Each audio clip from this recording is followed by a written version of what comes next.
So hello everybody, we're dealing here with the second week of the Trent, Council of Trent, and what it meant and what it taught and all that sort of thing. And we're going to actually try and look at Trent from 2 points of view. One is the actual reforms that it recommended, and various theologians inside the church had been recommending changes for decades, even before Luther. One of the reasons that there was a lot of corruption in the church was a thing called absentee bishops. And what that meant was that in some cases there was a concept known as pluralism, which meant that bishops control maybe 3 or 4 different dioceses, and they were actually absent from them. So they weren't really shepherds. They were living more like the nobility. They were extremely wealthy. In some cases they controlled huge amounts of land in some situations, or maybe a couple of thousand acres of land, and they actually had farmers paying them rent. So they were living more like actually nobles, very wealthy people,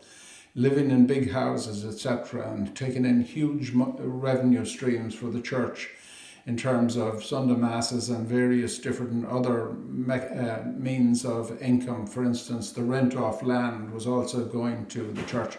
And of course, good bishops, in fairness to them, actually helped the hospital situation. There was no department of health as we have today at that stage. So the church was very important in terms of providing health services for the really poor, and also educational services. Of course, only about 5% of people at that stage were actually literate or well educated. So, but the church actually did manage to actually look after both education and health.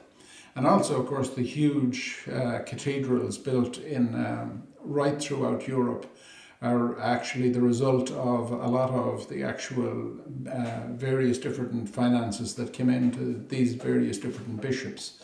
But as I said, they were actually living more like nobles than they were living like shepherds of the church. So this is one of the major things that need to be reformed, and Trent actually went a long way to changing this. The basic principles they set down didn't come into effect in some cases for decades, in some cases for actually for centuries. But actually the broad principles set down at Trent were very important in terms of stabilising and sorting out the church for the future. But apart from reforms, of course, there was also a need to address doctrine, because Martin Luther started off with the idea that there was need for a change in terms of indulgences, and he was looking for reform of the church. This was called the Reformation. The overall idea was to actually reform things that he believed were actually corrupt or wrong. And in some cases, he was right about many of the things that needed to be reformed, because a lot of Catholic theologians actually were writing about the same thing, that recognised the need for reform in regard to a better education of the clergy. Some of the theologians were actually arguing for having the Mass said in the language of the local people. Some people wanted to have the Bible transcribed or translated into various different languages. All these ideas were in the air. But Martin Luther actually, as the Reformation went on, especially as it went on into the first 3-4 years, 1520 and that, he began to challenge the entire doctrine of the church. In other words, he was saying the church was wrong in regard to actually the theology of the church. One of the major ideas he had was the idea of faith alone, that faith on its own was all that was required, that none of these sacraments or 5 of these sacraments were unnecessary, this type of thing. So the church clarified, the church actually rejected the concept of faith alone and said that the church believed in faith as a starting point, but faith is only a starting point, and that the actual person is invited. The tradition of the church is to invite people to actually transform their lives as they move through their lives. This is a different concept to the idea that Martin Luther was promoting, which is that the righteousness of Christ is imputed to the believer at the point he can never lose it. That type of doctrine actually has been rejected by the church at Trent. So that's the faith alone thing. Another thing that Martin Luther actually elevated the whole idea of scripture at Worms, at the trial at Worms in in 1521, when he was actually on trial in relation to a number of books he had written the previous year. And at that stage, Martin Luther actually elevated Scripture to being higher than the Church.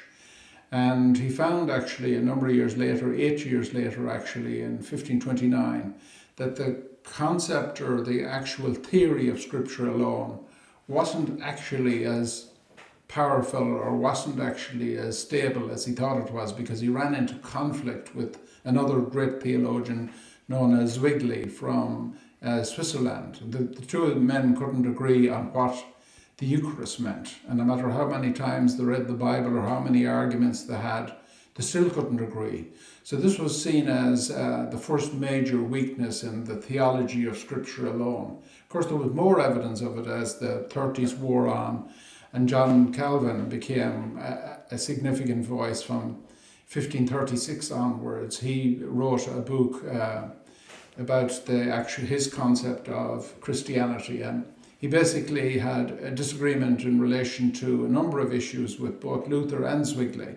So here we have three major streams of Christianity emerging after about 15 or 20 years after Luther began the Reformation in 1517. So the Catholic Church had to respond to the whole idea of Scripture alone. It was obvious that it was creating a lot of division within the Christian movement that were aiming to reform the Church. But the Catholic Church actually decided to respond in relation to the actual, its concept of Scripture and authority and all of that. And what it said was that actually Scripture is important, but Scripture and the apostolic tradition of the Church are equally important. What it was saying there was that Scripture on its own will lead to division, which actually had been the evidence of the previous 20 years, and that it had required the authority of the Church and the apostolic tradition to actually interpret Scripture properly. And of course there's loads of evidence in the intervening centuries of various different arguments by very sincere Christians actually, and the very best top theologians who don't agree with various different aspects of various different verses in of the Bible. So what the Church is saying here at Trent is that Scripture is absolutely essential, but it is also equally essential to have an authoritative body, namely the Church itself, to interpret the meaning of Scripture.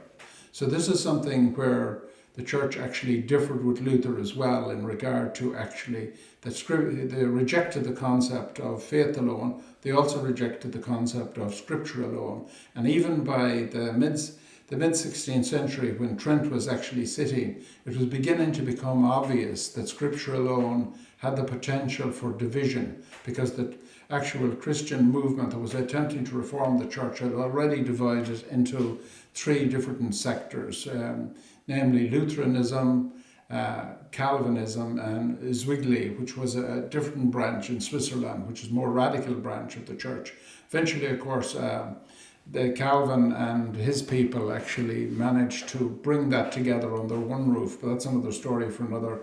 That's to do with the actual Arminian movement, which developed at the end of the century. I hope to do a video on that in a couple of weeks' time. If you'd like to subscribe, actually, you could see that. But at the time of Trent, it was very obvious that both faith alone and Scripture alone were two doctrines that needed to be challenged, and the Church did actually challenge them. Actually, the Church actually rejected both doctrines. And there was also the actual argument about the canon of Scripture. Luther wrote a Bible, or translated the German Bible from the original Bible. He translated it into the German language in 1534. And so this was 11 years before Trent first sat. And he came to recognize that as he was going through the actual detail of the Old Testament, and you have to look at it very carefully in terms of translation. There's very few people would be able to translate the Bible.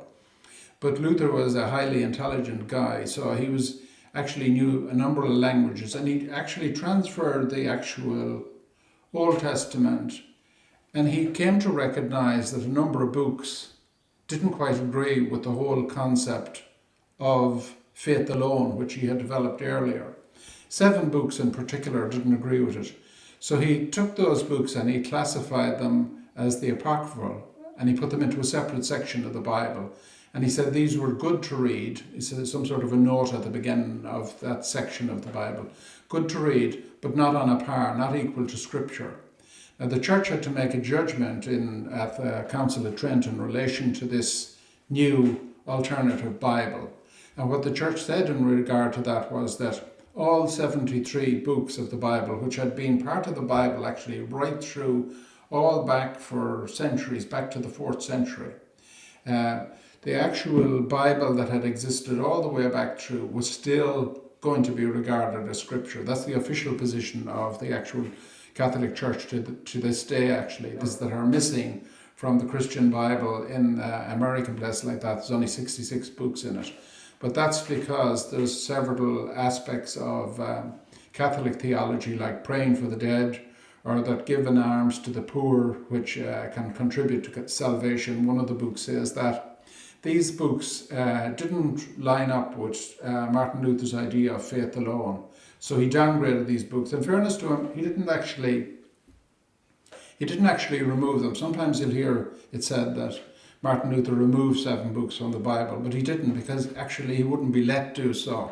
There were several theologians at this stage who regarded the Scripture and as precious, and no theologian, either Martin Luther or anybody else, would be allowed to remove actually any books from the Bible, just like they wouldn't be allowed to do it today. Imagine if the Pope decided today, Pope Leo decided that he was going to remove some book from the Bible. It would create absolute chaos all over the Christian world, not just in the Catholic Church, but in the actual rest of the church. But here we have Martin Luther. He didn't remove them either, because as I said, he wouldn't be let to do so. But what he did do was he actually he put them into a separate section, and he called it the apocryphal, that they weren't really on a Scripture. So here we have a Catholic priest who was never even a bishop deciding that he'll actually downgrade a part of Scripture because it didn't agree with his theology. So the tradition of the church had always been that the theology developed by bishops and by the Pope or by councils would be subordinate to the Bible. But here we have a Catholic priest, or a former Catholic priest, who decided for himself that he had developed a new theology, and that the actual parts of the Bible that didn't agree with that needed to be sidetracked or marginalised or downgraded. He didn't actually remove it, but it was regarded within the Christian tradition outside the church as being no longer on a par with Scripture.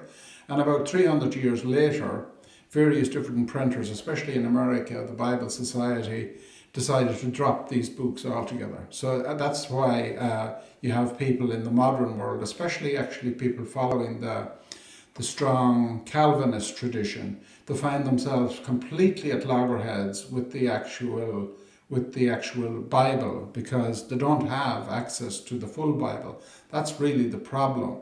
They're reading from 90% of the Bible.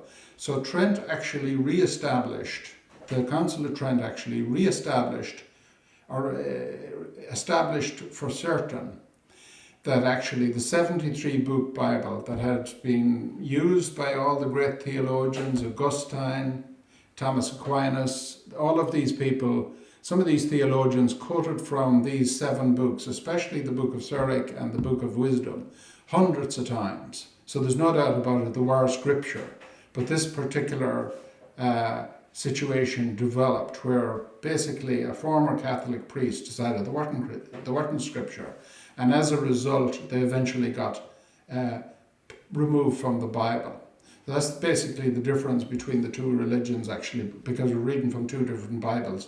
One which is the original Bible, put together, discerned by the church after 400 years, and the other which is a reduced, truncated type Bible, which doesn't actually reflect the religion that was actually developed in the apostolic age. So basically Trent actually dealt with a number of very big issues. They dealt with the status of the Bible. They said the 73 book Bible is the correct Bible. They dealt with the whole idea of Scripture alone. It was very obvious that it was already causing division. They rejected Scripture alone in favour of Scripture plus the church to interpret Scripture, or Scripture plus tradition, whichever way you want to put it. They also rejected the actual Luther idea, and especially the actual Zwingli idea of the Eucharist. They said that the Eucharist is the real presence of Christ, and that was the tradition of the church. And they also, in regard to the sacraments, established the idea that there was 7 sacraments, not 2 sacraments, or not 3. There's some confusion within the Christian community whether they'll go with 2 or 3 at this stage. But the church itself actually said there's 7 sacraments. So that's the actual teachings of Trent. There's about 4 or 5 different things. There's a 73-book Bible, the 7 sacraments. Faith alone is rejected in favour of faith plus faith working through love and the transformation of life.